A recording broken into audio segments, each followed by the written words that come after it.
Hello students, you are most welcome in my YouTube channel KK English Education।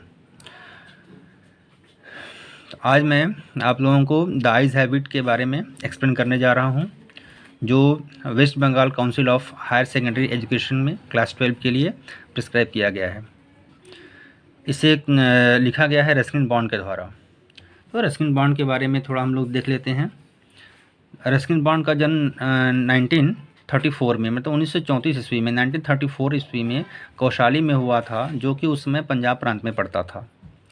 उनका बचपन हिमालय के बीच में ही बीता था। अपनी प्रारंभिक शिक्षा के लिए उन्हें इंग्लैंड जाना पड़ा था और 17 वर्ष की आयु में उन्होंने अपना पहला नावल लिखा था, जिसका टाइटल था रूम ऑन द रूफ।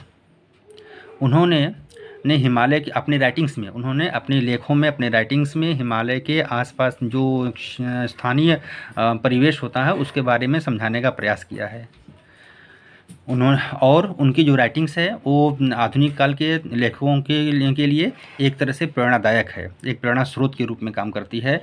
और उन्हें अपने लेख our trees still grows in Dehra के लिए उन्हें साहित्य अकादमी पुरस्कार भी मिला था और उन्हें पद्मश्री अवार्ड से भी सम्मानित किया गया था, जो which is one of the most prestigious civil award in India. ठीक है। अब वो अब जो है अपना जीवन जो है देहरा के समीप एक स्थान पर अपने अडॉप्टेड फैमिली के साथ व्यतीत कर रहे हैं। अब हम लोग देखते हैं चैप्टर के बारे में। इसमें जो स्टोरी दिखा गया है, स्टोरी में दो व्यक्ति के बारे में। यहाँ पर देखिए, जैसे आप देख रहे हैं कि आई फर्स्ट पर्सन के साथ ये स्टोरी शुरू की गई है। फर्स्ट पर्सन यहाँ पर आई है, तो आई के साथ स्टोरी की शुरुआत की गई है। इसमें स्वयं नरेटर अपने आप को ही बता रहे हैं। तो स्टोरी इसमें कुछ इस प्रकार से है कि नरेटर एक ट्रेन से जा रहे होते हैं, ट्रेन के द्वारा ट्रैवलिंग कर रहे होते हैं, यात्रा कर रहे होते हैं। तभी रोहाना स्टेशन पर एक लड़की कंपार्टमेंट में प्रवेश करती है। तो दोनों के बीच में बातचीत शुरू होता है। चूँकि दोनों लोग अंधे थे, नरेटर भी अंधे थे, और वो जो लड़की है उनकी सहयात्री आई थी, जो न्यू ट्रैवलर के रूप में वो लड़की आई थी कंपार्टमेंट में, वो भी अंधी थी। लेकिन दोनों लोग अपने अंधेपन को छुपाने एक दूसरे से छुपाते हैं। ठीक है। और फिर अंत में जब लड़की अपने गंतव्य स्टेशन सहारनपुर में जब उतर जाती है और उसके स्थान पर जब नया सहयात्री जब कंपार्टमेंट में इंटर करता है, प्रवेश करता है, तो उसके माध्यम से नरेटर को यह जानकारी प्राप्त होती है कि वो लड़की स्वयं भी अंधी थी। तब जाकर के लड़की जो नरेटर थे वो शॉक्ड हो जाते हैं, वो बिल्कुल आश्चर्यचकित हो जाते हैं ये जान करके कि वो लड़की भी अंधी थी, जिससे वो खुद अपने अंधेपन को छुपाने का प्रयास कर रहे थे। अब इस स्टोरी में आयरनी क्या है? The irony in the story is that both the passengers were blind but both were trying to conceal their blindness. दोनों लोग जो है अपने ब्लाइंडनेस को छुपाने का प्रयास करते हैं। ये तो संक्षेप में इसकी कुछ समरी हुई। अब हम लोग इसकी व्याख्या देखेंगे। देखिए, कह रहे हैं कि I had the train compartment to myself up to Rohana. Then a girl got in. Rohana station तक मैं ट्रेन कंपार्टमेंट में था। फिर एक लड़की कंपार्टमेंट में प्रवेश की। The couple who saw her off were probably her parents. The couple who saw her off were probably her parents. उसे विदा करने के लिए जो जोड़े आए थे संभवतः उसके माता पिता थे। They seemed very anxious about her comfort. वे उसके आराम के बारे में बहुत ही चिंतित लग रहे थे। And the woman gave the girl detailed instructions as to where to keep her things, when not to lean out of the windows, and how to avoid speaking to strangers. और महिला ने लड़की को विस्तृत निर्देश दिया, विस्तार में उसको इंस्ट्रक्ट किया, उसको समझाया, उसको निर्देश दिया कि कहाँ पर उसे अपने सामानों को रखना है और कब उसे खिड़की से बाहर नहीं झुकना है, और and how to avoid speaking to strangers, और उसे अजनबियों से बात करने से कैसे बचना है। नेक्स्ट पैरा देखते हैं हम लोग।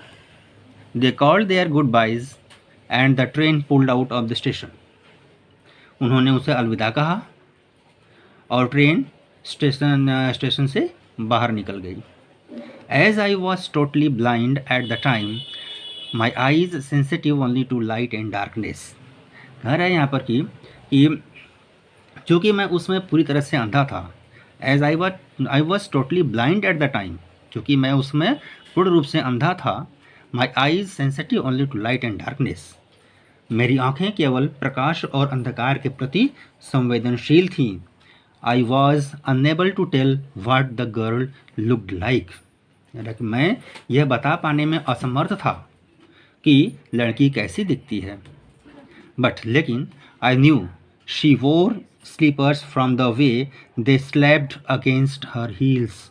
लेकिन मुझे यह पता था कि वह चप्पल पहनी हुई थी, जिस प्रकार से वे उसकी एड़ी से टकरा रहे थे, इससे मुझे ऐसा लग रहा था कि वह चप्पल पहनी हुई है। नेक्स्ट पैरा देखते हैं। It would take me some time to discover something about her looks and perhaps I never would. कह रहे it would take me some time to discover something about her looks. कह रहे हैं यहाँ पर कि उसके रूप के बारे में कुछ पता लगाने में मुझे कुछ समय लगता। उसके रूप के बारे में वह कैसी दिखती है, इसके बारे में पता लगाने में मुझे कुछ समय लगता। And perhaps I never would, और संभवतः मैं ऐसा नहीं कर पाऊँगा। But I liked the sound of her voice, लेकिन मुझे उसकी आवाज़ अच्छी लगी, मैं उसकी आवाज़ को पसंद किया। And even the sound of her slipper, और यहाँ तक कि मुझे उसके चप्पल की भी आवाज़ पसंद थी।